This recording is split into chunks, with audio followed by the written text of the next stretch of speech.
At 8:15 a.m. on a clear September morning, a young radar operator stared at his screen and saw the end of the world moving toward North America. The blips were unmistakable, fast, numerous, and coming from the north, hundreds of them. To the untrained eye, they were just glowing dots, but to him, they looked like Soviet bombers crossing the Arctic, flying straight toward the United States. He picked up the phone with shaking hands and reported what he saw. Within minutes, alarms rippled through command centers, generals were awakened, telephones rang in the Pentagon, and the unthinkable question hovered in the air. Was World War III about to begin? It did not begin that day. But the reason it did not begin is one of the most astonishing, fragile, and little understood chains of human decisions in American history.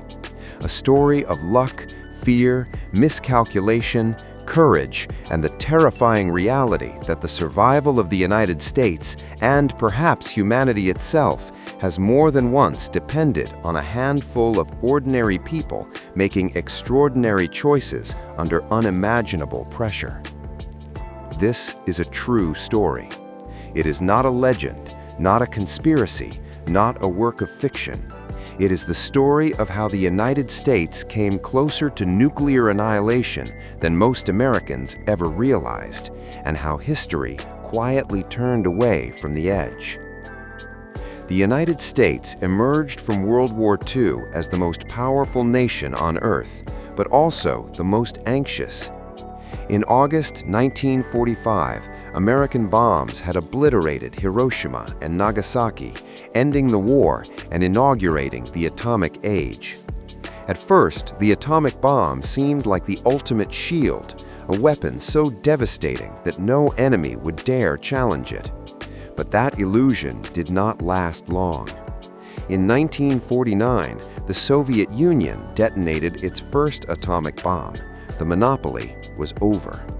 By the early 1950s, both superpowers were racing to build weapons of unprecedented power, culminating in the hydrogen bomb, devices capable of killing millions in a single flash.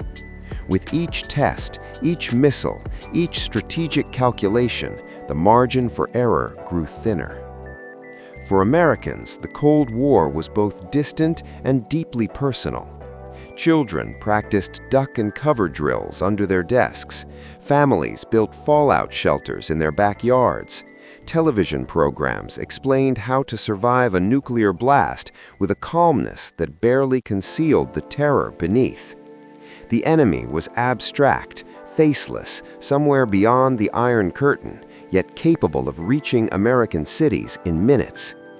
And yet, despite the fear, there was also confidence. Confidence in technology, in command systems, in rational decision-making. The assumption was simple. Nuclear war would only happen if someone deliberately chose it. The idea that it could start by accident, misunderstanding, or human error was rarely discussed in public. That assumption was wrong. On September 26, 1983, deep inside a secret Soviet military facility known as Serpukhov 15, Lieutenant Colonel Stanislav Petrov sat at his console, monitoring a newly deployed early warning satellite system. His job was straightforward but terrifying in its implications. If the system detected an incoming American missile launch, he was required to report it immediately up the chain of command.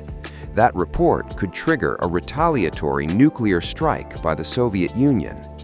Shortly after midnight, an alarm sounded. A red warning light flashed. The computer announced that a single American intercontinental ballistic missile had been launched from the United States. Petrov stared at the screen. According to protocol, he should report the alert as real. The system was designed to be reliable, and this was precisely the scenario it existed to detect. But something did not feel right. A single missile made no strategic sense. Why would the United States launch one missile instead of hundreds? Then the system updated. Another missile, then another, 5 in total. Around Petrov, officers froze. The room was silent except for the alarms. The computer insisted the attack was real with the highest confidence level. If Petrov reported it, Soviet leadership would have only minutes to decide whether to unleash their nuclear arsenal. Petrov hesitated. He thought about American strategy. He thought about the likelihood of a first strike. He thought about the fallibility of machines. And finally, he made a decision that defied regulations, training, and the expectations of his superiors. He reported it as a false alarm. Minutes passed. Nothing happened. No missiles struck Soviet territory. The alert had been triggered by sunlight reflecting off clouds, confusing the satellite sensors. Had Petrov followed protocol, history might have ended differently.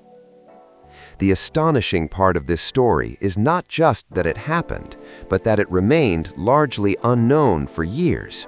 One man's quiet skepticism may have prevented a nuclear war, yet he received no immediate praise, no medals, no public recognition. In the Cold War, even near apocalypses were classified. And this was not the only time. 2 decades earlier, in October 1962, the United States faced what is now widely regarded as the most dangerous crisis of the Cold War, the Cuban Missile Crisis. American spy planes had discovered Soviet nuclear missiles being installed in Cuba, just 90 miles from Florida. These missiles could reach Washington, D.C., New York, and much of the continental United States in minutes. For President John F. Kennedy and his advisors, the discovery was a nightmare. Kennedy convened a secret group of advisors known as the Executive Committee of the National Security Council, or EXCOM. For 13 days, they debated how to respond. Options ranged from diplomatic pressure to a full-scale invasion of Cuba. Military leaders urged decisive action. Some argued that failing to act would signal weakness and invite future aggression. Behind closed doors, the possibility of nuclear war was openly discussed. What the American public did not know, and would not know for decades, was how close the crisis came to spiraling out of control, not because of deliberate aggression, but because of misunderstandings, miscommunications, and sheer chance. On October 27, 1962, a U.S. Navy destroyer detected a Soviet submarine near the quarantine line around Cuba. The Americans began dropping practice depth charges intended as warning signals to force the submarine to surface. To the U.S. Navy, these were harmless signals. To the men inside the Soviet submarine B-59, cut off from communication with Moscow, running low on air, and enduring extreme heat and exhaustion, it felt like an attack. What the Americans did not know was that the submarine was armed with a nuclear-tipped torpedo. According to Soviet naval protocol, launching the torpedo required the consent of 3 officers on board. 2 agreed. The third was Vasily Arkhipov, the flotilla commander. Arkhipov refused. He argued that they did not know whether war had begun, that surfacing was the safer option, that launching a nuclear weapon would guarantee catastrophe. After intense argument, he prevailed. The submarine surfaced. The torpedo was never fired. Had Arkhipov agreed, a nuclear explosion in the Caribbean could have triggered a full-scale nuclear exchange between the United States and the Soviet Union. Again, history hinged on a single human decision. The Cuban Missile Crisis ended with a negotiated settlement. The Soviets agreed to remove their missiles from Cuba. The United States secretly agreed to remove their missiles from Turkey. Publicly, Kennedy appeared strong and victorious. Privately, he was shaken. In the aftermath, Kennedy reportedly told aides that the odds of nuclear war during the crisis had been between 1 in 3 and 1 in 2. This was not a comforting statistic. The crisis led to important changes: the establishment of a direct hotline between Washington and Moscow, efforts to improve communication, and the first tentative steps toward arms control. But the underlying reality remained. Both nations still possessed weapons capable of destroying civilization, and both relied on systems that could fail. Americans, however, returned to their lives. The 1960s moved on. Civil rights struggles, the Vietnam War, cultural revolutions. Nuclear war receded into the background, a distant fear rather than an imminent threat. That distance was an illusion. On November 9, 1979, computers at the North American Aerospace Defense Command, NORAD. Again, history hinged on a single human decision. The Cuban Missile Crisis ended with a negotiated settlement. The Soviets agreed to remove their missiles from Cuba. The United States secretly agreed to remove its missiles from Turkey. Publicly, Kennedy appeared strong and victorious. Privately, he was shaken.